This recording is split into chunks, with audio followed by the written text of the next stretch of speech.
Back once again, and we are solving exercise 4.1 of linear equation in two variable class 9. तो देखो, before that I would like to take one example from your book. आपको दे रखा है question, आपकी screen पर है, question आपकी screen पर है, तो इसको मैं एग्जांपल एक सॉल्व करना चाहता हूँ. ये दे रखा है, आप अपनी स्क्रीन पे क्वेश्चन देखें.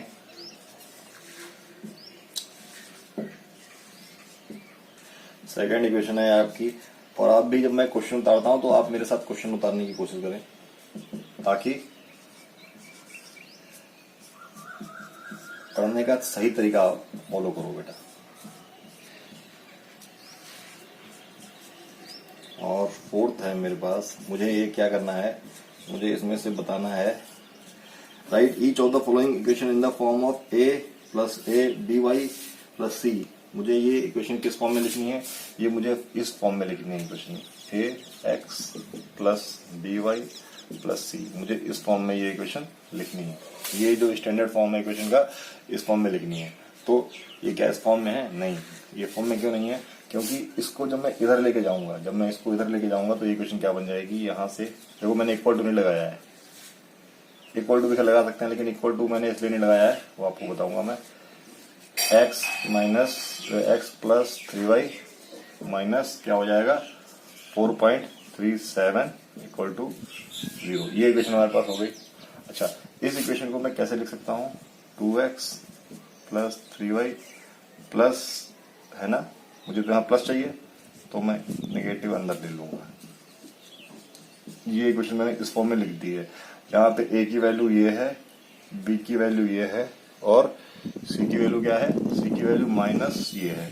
ये मेरा a हो गया, ये मेरा b हो गया, ये मेरा c हो गया. ये आपका एनसीईआरटी का एग्जांपल 1 है. एनसीईआरटी का एग्जांपल 1 है. Questions are not enough in your exercise, that's why I am also solving question number 1.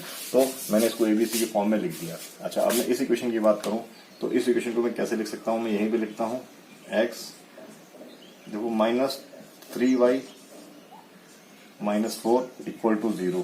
ठीक. अच्छा, अब इस इक्वेशन को मैं अगर प्लस फॉर्म में लिखता हूं तो देखो इस फॉर्म में आएगी ये इक्वेशन. यहाँ पे a क्या हो गया, a मेरा हो गया 1, क्योंकि कुछ नहीं है तो वहां 1 है. a हो गया मेरा 1, b हो गया मेरा ये माइनस √3, और c हो गया मेरा ये. अगर आपको ये निकालने के लिए आए तो आप ऐसे नहीं लिखेंगे. आप कैसे लिखेंगे, a की वैल्यू 1, b की वैल्यू माइनस √3 और c की वैल्यू माइनस 4. ठीक है, यहाँ पे क्वेश्चन करते हैं. अच्छा, ये चाहे इधर लिखा हो, चाहे उधर लिखा हो, चाहे इस तरफ लिखा हो, बात एक ही. मतलब जो ये क्वेश्चन है पर्टिकुलर, इसमें अगर मैं 4 को उधर ले जाऊं, 4 को उधर ले जाऊं तो 4 माइनस का हो जाएगा. अच्छा, अब चाहे 0 में इधर लगाऊं और चाहे 0 में इधर लगाऊं, एक ही बात है, कोई बात नहीं है. ठीक, 0 चाहे मैं इधर लगाऊं और चाहे 0 में उधर लगाऊं. अब देखो a क्या है, a है 5, और इसको मैं प्लस करूंगा और इसको यहाँ मैं प्लस करूंगा, नेगेटिव साथ में ले लूंगा. इसको मैं प्लस करूंगा, नेगेटिव साथ में ले लूंगा. ठीक. अच्छा, ये इक्वेशन देखते हैं. ये इक्वेशन मैं यहाँ लेके गया, यहाँ लेके गया तो क्या ये इक्वेशन बन गई, इक्वेशन बन गई. लेकिन मैं एबीसी की फॉर्म में कैसे लिखूंगा, एबीसी की फॉर्म में लिखूंगा ही नहीं, क्योंकि सी तो है ही नहीं. क्या नहीं लिख पाऊंगा, क्यों नहीं लिख पाऊंगा, देखो ax प्लस ये और प्लस 0. तो अब देखो ये इक्वेशन बन गई मेरी. यहां से इक्वेशन में a क्या है, a तो 2 हो गया, b क्या हो गया -1 हो गया, और c क्या हो गया 0 हो गया, 0 हो गया. अच्छा, अब यहां से मुझे आपको एक बात ये समझानी थी, ये बस समझानी थी कि क्या b 0 नहीं हो सकता, क्या b 0 नहीं हो सकता. एक चीज और मैं इसको मिटा रहा हूं, क्या b 0 नहीं हो सकता, अगर या a 0 नहीं हो सकता. मेरे पास अगर ये इक्वेशन है ax plus by plus c equal to 0. ठीक, और अगर b 0 हो जाए, b 0 हो जाए तो इक्वेशन मेरे पास क्या बनेगी, ये बनेगी. तो ये तो इक्वेशन इन 1 वेरिएबल हो गई, ये तो इक्वेशन इन 1 वेरिएबल हो गई, इन 1 वेरिएबल, ये तो 1 वेरिएबल में हो गई. सिमिलरली अगर a 0 हो जाए तो मेरे पास इक्वेशन बनेगी बी वाई प्लस सी।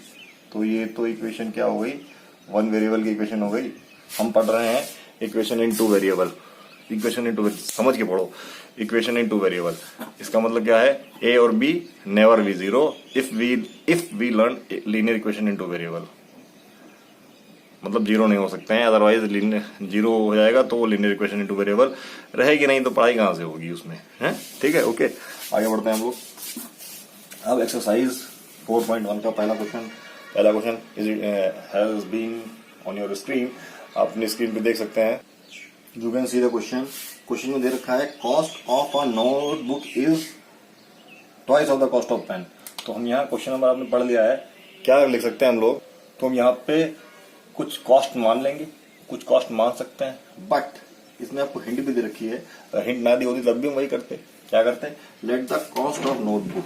हमने क्या बोला, late the cost of notebook. तो पहला क्वेश्चन हमारा क्या है, हमने क्या माना, लेट द जो कॉस्ट है, कॉस्ट ऑफ नोटबुक, ऐसे ही लिखना है आपको, नोटबुक क्या है, ₹X, ठीक है।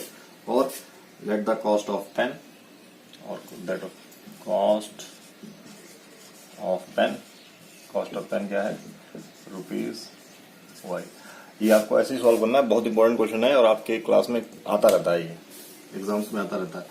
तो right a linear equation in two variable, हमको इस कंडीशन के लिए एक रिलेशन निकालनी है, एक कंडीशन निकालनी है कि इक्वेशन कैसे डेवलप कर सकते हैं कि कॉस्ट है नोटबुक की X है और पेन की कॉस्ट Y है, और क्या दे रखा है, जो कॉस्ट ऑफ पेन है और नोटबुक में रिलेशन दे रखी है। क्या रिलेशन दे रखी है, cost of notebook is twice of the pen, cost of notebook is twice of the pen. ये नोटबुक है और ये पेन है, cost of notebook is twice of the pen, मतलब twice of the pen. Cost of notebook is twice of the pen, मतलब इस चीज समझ में आती है, अगर नोटबुक की कॉस्ट ₹10 है तो उतने में 2 पेन आ जाएंगे, उतने में 2 पेन आ जाएंगे, मतलब इस कॉस्ट में 2 पेन आ जाएंगे, 2 पेन आ जाएंगे, क्योंकि ₹10 कॉस्ट तो बराबर है।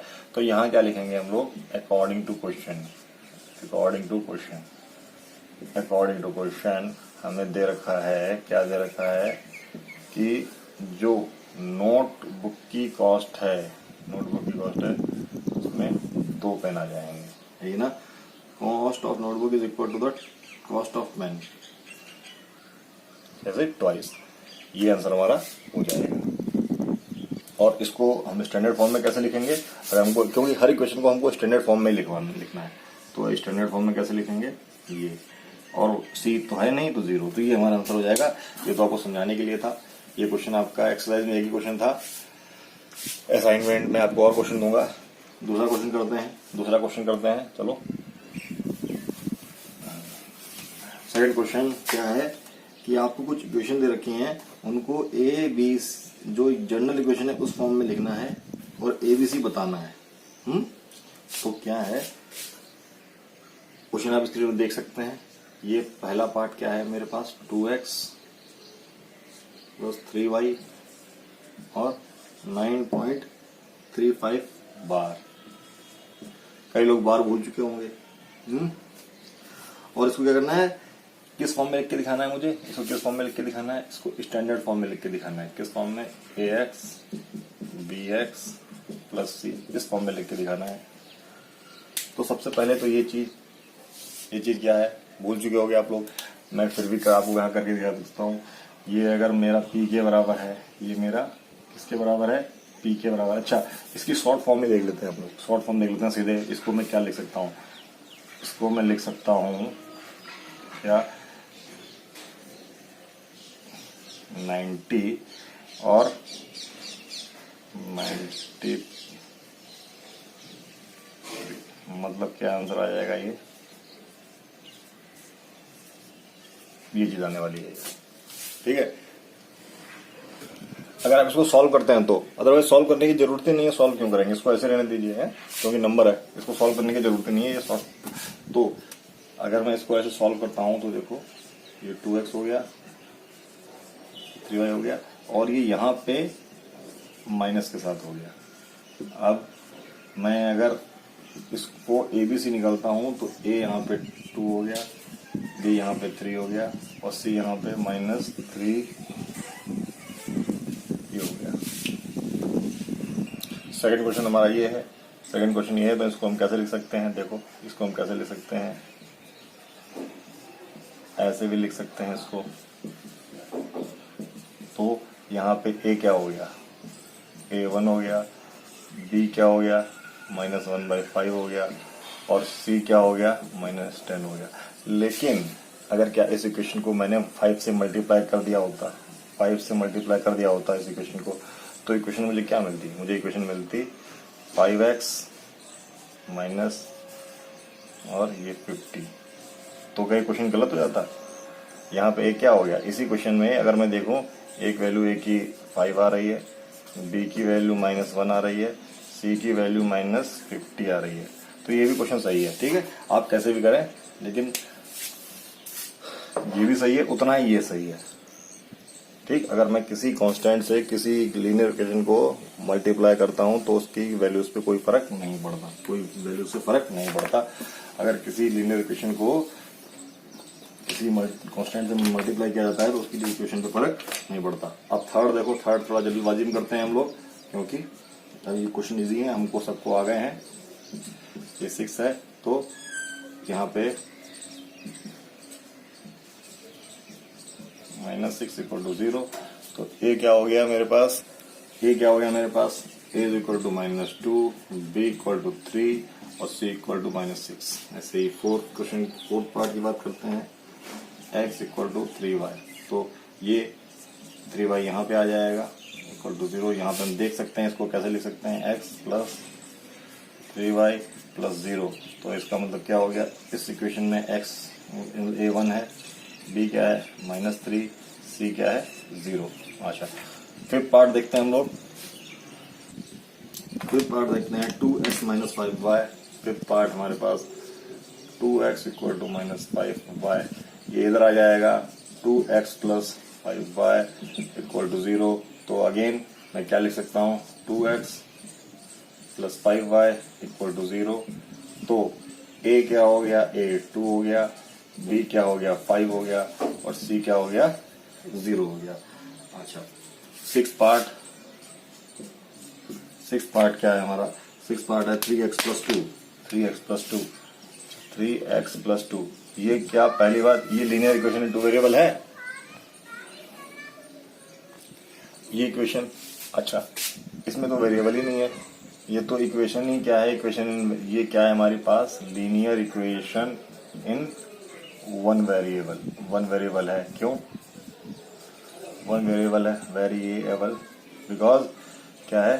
कोफिशिएंट ऑफ, क्योंकि कोफिशिएंट ऑफ,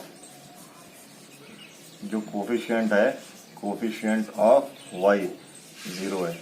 0 मतलब कोफिशिएंट वेरिएबल तो कोई भी हो सकता है, लेकिन अगर मैं उसको ax + bx, अगर मैं इसको इससे कंपेयर करूं, इस इक्वेशन को इससे कंपेयर करूं, तो कोफिशिएंट ऑफ y 0 है, तो ये linear equation in two variable हो गया। तो क्या इसका सॉल्यूशन नहीं होगा? इसका आंसर भी होगा, सब कुछ होगा, लेकिन ये इक्वेशन इन टू वेरिएबल नहीं है। अच्छा, इसको मुझे इस फॉर्म में लिखनी है, तो मैं लिख सकता हूं, कैसे लिखूंगा? 3x + 0y + 2 = 0। तो a क्या हो गया? a is 3, b is 0 and c is 2. c is 2. Similarly, seventh part y - 2 = 0। इसको हम क्या लिख सकते हैं? इसको लिख सकते हैं 0x + y। तो यहाँ हमने इसको भी 3 वेरिएबल लिख दिया। ये भी इक्वेशन इन वन वेरिएबल थी, इन y, equation in one variable in y। तो a is what? a is 0, b is 1 and c is -2। जब मैं 8th पार्ट की बात करता हूँ, then 5 अगेन क्या लिख सकता हूँ इसको? 2x + 0y - 5 = 0, 5 = 0 ये लिख सकता हूँ। और ए यहाँ पे 2 हो गया, बी यहाँ पे 0 हो गया और सी यहाँ पे -5 हो गया। With this chapter is finished now. Chapter आपका फिनिश हो गया है। हमने देखा हम किसी भी लीनियर इक्वेशन को, पहली एक्सरसाइज हमारी खत्म हो गई है। किसी भी linear equation in one variable को 2 वेरिएबल में लिख सकते हैं। किसी भी लीनियर इक्वेशन इन 1 वेरिएबल को हम 2 वेरिएबल में लिख सकते हैं। लेकिन आपको मीनिंग समझ में आ गया है कि लीनियर इक्वेशन इन 1 वेरिएबल क्या होता है और लीनियर इक्वेशन इन 2 वेरिएबल क्या होता है। Hope you have enjoyed the video. Keep watching our classes for getting quality education.